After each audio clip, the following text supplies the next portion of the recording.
Hey, how's it going, guys? It's Nate here. Though, considering how deep we are into this series, something tells me you may have already known that. But no matter, Skyrim is a truly tremendous game, in both size and scope. The world the Elder Scrolls V introduces us to and lets us free in is one with a wealth of things to explore and stories to hear. In fact, Skyrim is so large that even nearly 7 years after her initial release, many of the title's Easter eggs, hidden secrets, and clever nods have still gone unnoticed by many. So today we'll be looking into more of those lost secrets, if you will, as we dive into yet another 10 tiny details you may still have missed in The Elder Scrolls V Skyrim.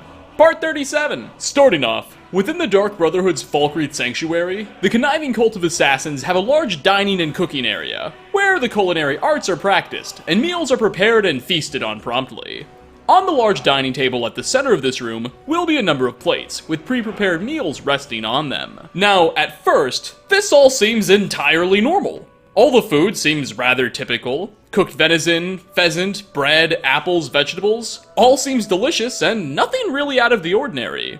Until you notice that one of the plates actually has a slab of raw beef on it. That's not exactly something people eat at the dinner table. At least not uncooked.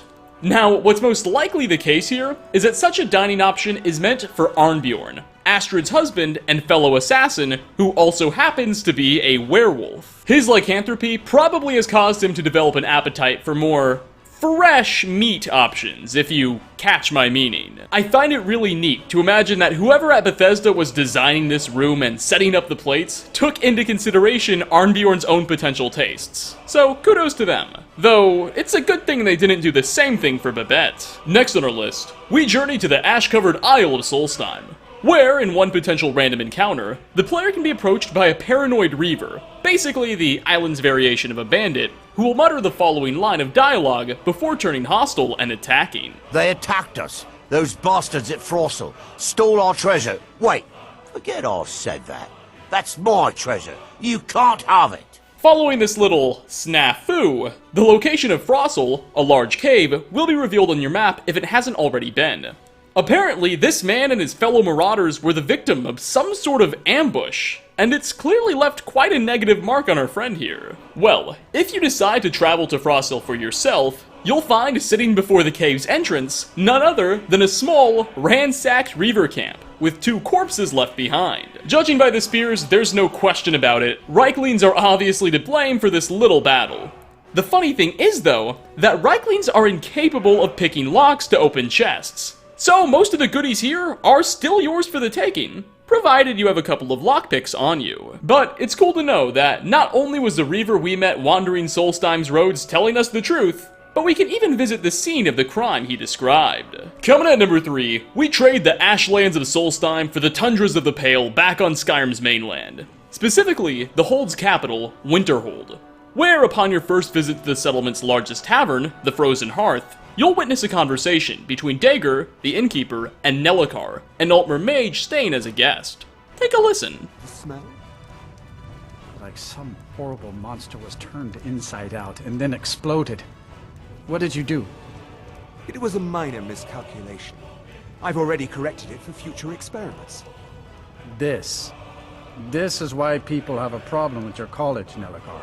This little exchange is a reference to the 1999 Tim Allen movie and Star Trek parody, Galaxy Quest, where, in one scene, after the crew of a spaceship beams up an alien creature, they're horrified to find out that the process resulted in said creature being turned inside out before exploding. Surely not a very common phenomenon, but it would appear Nellakar's experiments may be boasting similar results. For 4th spot, along a cliffside west of Robber's Gorge in the Hofingdar Hold, the Dragonborn can stumble upon a very interesting sight.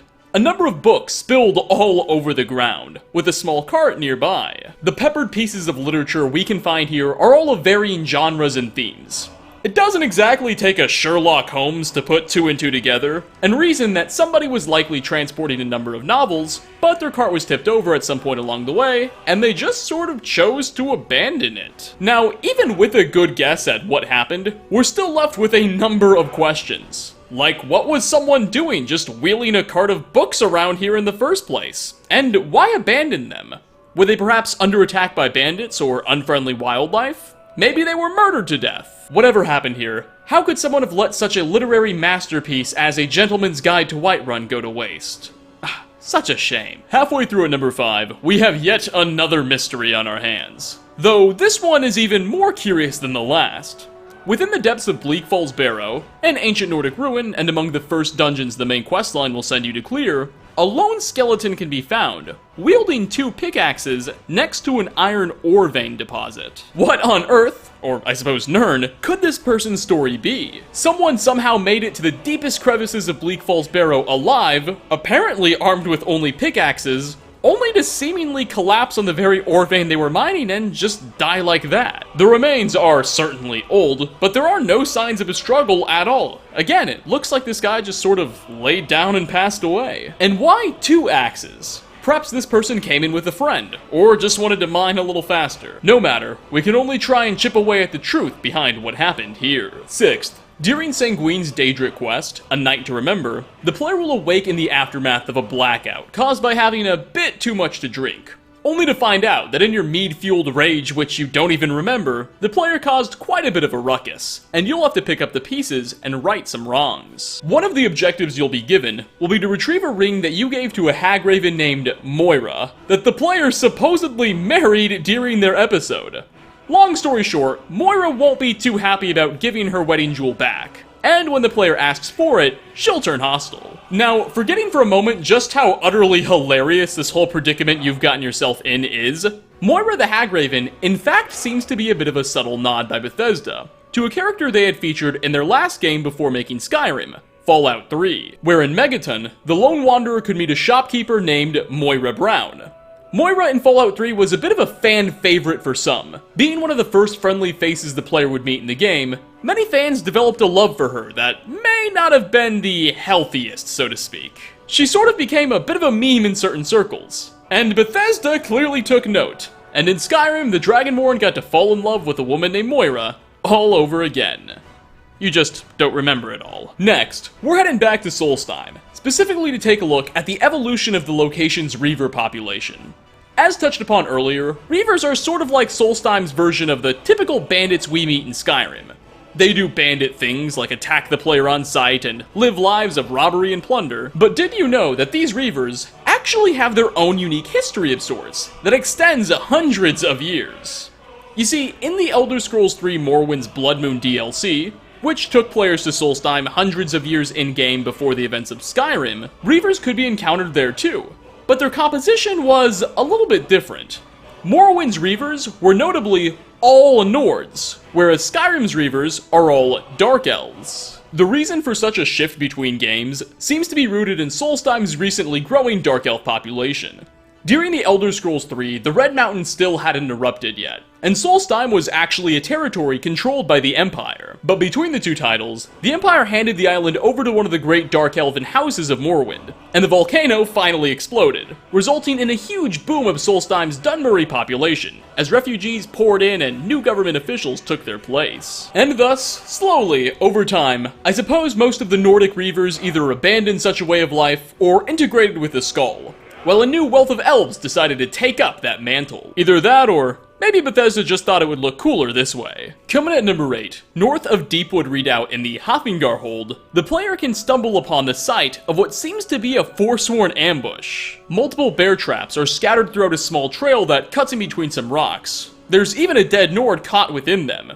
And at the end of this trail, 2 Forsworn soldiers stand guard, waiting to pounce on their next victim. Now, you are the Dragonborn, so they're probably not going to pose the biggest challenge to you personally, but once you've dispatched them, you'll find that nearby, the Forsworn even set up a small tent and camp with some supplies. Consider that your own little reward. What I find so strange, though, is that this is again in the Hafengar Hold, not in the Reach, of which the Forsworn are all native and where they conduct most of their operations.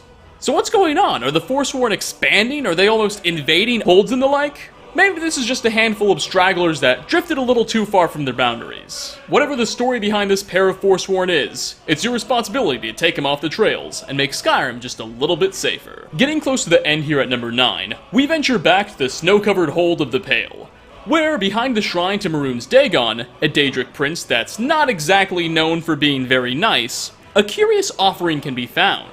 a chest with some randomized leveled loot, and a small bowl containing what seems to be an urn, an iron helmet, some gems, and a handful of health potions. Not too far away will additionally be a small cairn of stones stacked on top of each other, likely symbolizing the resting place of someone who passed away. Though considering there are literal gems surrounding his urn, whoever this person was clearly had some very wealthy or at least successful friends. The extremely close proximity of this site to the Shrine of Rune's Dagon also hints at something more sinister at play. This person could have been a worshipper of his and laid to rest by his fellow cultists. We may never know exactly what happened here, but you do have the opportunity to lay quite a few cultists to rest for yourself if that's how you choose to go about things. And finally, last on our list, Skyrim's introduction sequence is one that needs no introduction. See what I did there?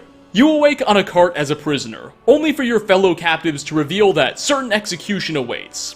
Though, thankfully, an ill-timed dragon attack saves the Dragonborn's life at the very last second. Well, as you're in line waiting to meet the Imperial headsman, listening to a priest of Arche read the prisoners their last rites, one Stormcloak will interrupt her sermon and demand that, for the love of Talos, she just quiet down so they can get it over with, before volunteering to walk up to the block and promptly being beheaded to death. As we commend your souls to Aetherius, blessings of the 8 divines upon For you. the love of Talos, shut up and let's get this over with. As you wish. What you may not have caught is that our eager Stormcloak captive may have been set off to so rudely interrupt the priestess due to something that she said.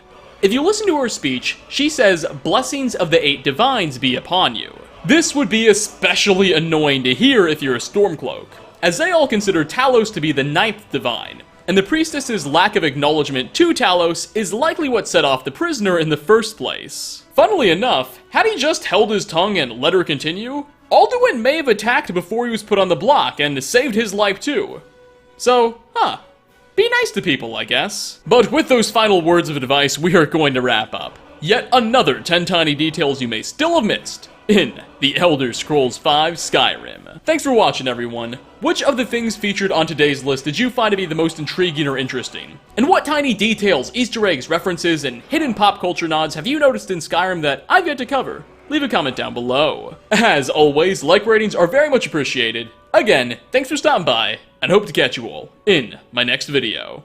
Peace out, everybody.